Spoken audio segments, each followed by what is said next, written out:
Shalom, selamat pagi adik-adik. Apa kabar adik-adik hari ini? Semoga semuanya di dalam keadaan yang baik ya, sehat dan dalam perlindungan Tuhan selalu. Amin. Baiklah adik-adik, hari ini kita akan mendengarkan firman Tuhan lagi. Ayo kita berdoa terlebih dahulu ya. Tutup matanya, lipat tangan, mari kita berdoa bersama-sama. Bapa di dalam sorga, kami mengucap syukur pada hari ini kami sehat dan dalam keadaan yang baik serta diberkati oleh Tuhan. Kami tahu ini semua karena kebaikan Tuhan. Hari ini kami akan mendengarkan firman Tuhan lagi. Biarlah firman itu tertanam di dalam hati kami, menjadikan kami anak-anak yang kuat iman di dalam Tuhan. Di dalam nama Tuhan Yesus Kristus kami berdoa. Haleluya. Amin. Adik-adik, sudahkah adik-adik siap untuk mendengarkan firman Tuhan? Ayo adik-adik, kita buka Alkitab kita di dalam kitab Yosua pasal yang kedua, ayat 1 sampai ayat yang ke-24. Dan firman Tuhan hari ini berjudul Rahab menyelamatkan para pengintai. Adik-adik, Yosua dengan diam-diam melepas dua pengintai untuk pergi ke kota Yeriko untuk menyelidiki negeri itu. Lalu pergilah dua orang tersebut, lalu tiba di rumah seorang perempuan bernama Rahab, seorang penduduk kota Yeriko. Hari itu Rahab sedang sibuk di teras atas rumahnya. Ada banyak batang rami bertebaran di mana-mana. Rahab harus mengumpulkannya untuk diikat menjadi tandan dan rumahnya menjadi rapi. Rahab sedang asik bekerja. Kemudian tiba-tiba ia mendengar suara-suara mendekat ke rumahnya. Ternyata ada seseorang di balik pintu rumah Rahab. Rahab sangat takut. Lalu Rahab pergi untuk melihat siapakah yang datang itu. Rahab mendengar ada orang yang sedang mengetuk pintu rumahnya.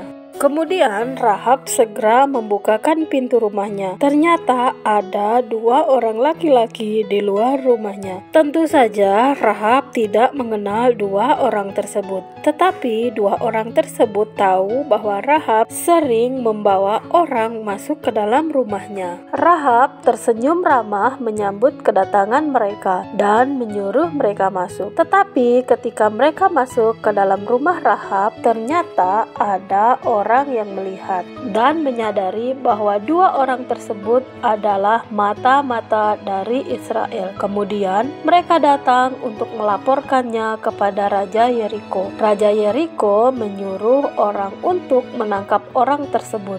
Lalu pergilah pengawal raja ke rumah Rahab. Sekali lagi Rahab mendengar ketukan di balik pintu rumahnya. Ia segera menengok dan melihat. Ketika dilihatnya orang-orang itu, ia datang dan pergi dengan terburu-buru untuk menyembunyikan kedua orang pengintai itu di bawah rami-raminya yang ada di teras atas rumahnya. Pengawal raja itu datang dan meminta Rahab untuk membawa dua orang tersebut kepada mereka, sebab kata mereka bahwa kedua orang itu adalah mata-mata yang sedang melihat dan mengintai kota mereka. Tetapi Rahab berbohong dan mengatakan bahwa mereka sudah lama pergi dan tidak tahu kemana. Cobalah pergi ke gerbang kota, mereka pasti dapat disusul, kata Rahab. Para utusan raja itu tertipu ucapan Rahab. Rahab telah menyelamatkan dua pengintai tersebut. Lalu Rahab berkata kepada dua orang tersebut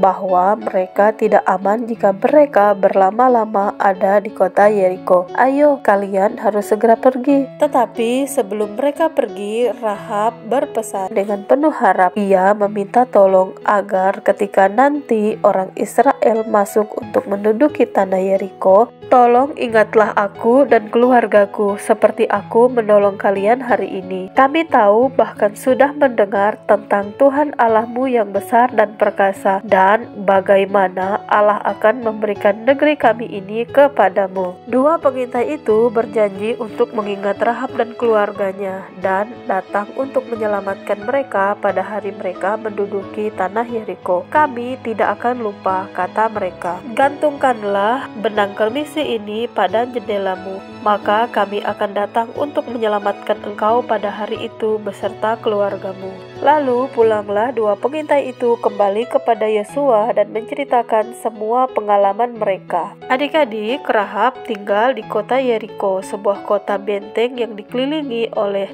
dua tembok yang sangat kuat. Orang-orang kota Yeriko mendengar tentang orang Israel dan bagaimana kuatnya Allah mereka, tetapi sepertinya mereka tidak percaya kalau kota Yeriko bisa ditaklukkan. Hanya Rahab saja, seorang perempuan sundal, kaum yang rendah yang benar-benar percaya Tuhan Allah bangsa Israel adalah Allah yang besar. Ketika para pengintai itu disambut oleh Rahab, sepertinya Rahab telah mengambil keputusan untuk membantu para pengintai itu. Rahab menunjukkan kesetiaannya kepada Tuhan dengan cara membantu dua pengintai itu. Iman dan kesetiaan Rahab berbuah manis. Pada saat tembok itu dihancurkan, hanya Rahab dan keluarganya yang selamat. Adik-adik sekolah minggu, Rahab bukanlah orang terkenal atau orang terpandang di kotanya, tetapi ia memiliki hati yang baik dan ia percaya kepada Tuhan, dan Tuhan memakai Rahab menjadi penolong untuk membantu dua pengintai itu. Rahab adalah wanita yang dipandang rendah karena ia seorang pelacur, tetapi Tuhan bisa memakai siapapun untuk menjadi alatnya, menjadi berkat bagi orang lain. Seperti Rahab yang membantu dua pengintai itu, Rahab telah menjadi berkat bagi mereka. Ayo adik-adik, kita saling membantu ya, dan jadilah berkat bagi sesama, dan kita pun akan diberkati oleh Tuhan karena kita telah menjadi alatnya Tuhan untuk menyatakan kemuliaan Tuhan. Mari kita berdoa untuk firman Tuhan sudah kita dengarkan bersama-sama. Tuhan Yesus, terima kasih, kami bersyukur atas berkat firman Tuhan yang selalu kami dengar, karena firman ini adalah kekuatan kami yang selalu menuntun kami. Tuhan Yesus, berikanlah kami hati yang baik, yang mengasihi, yang mau membantu sesama. Kami rindu menjadi alat yang dapat dipakai oleh Tuhan untuk menyatakan kemuliaan Tuhan. Dalam nama Tuhan Yesus kami berdoa, kami mengucap syukur. Haleluya. Amin.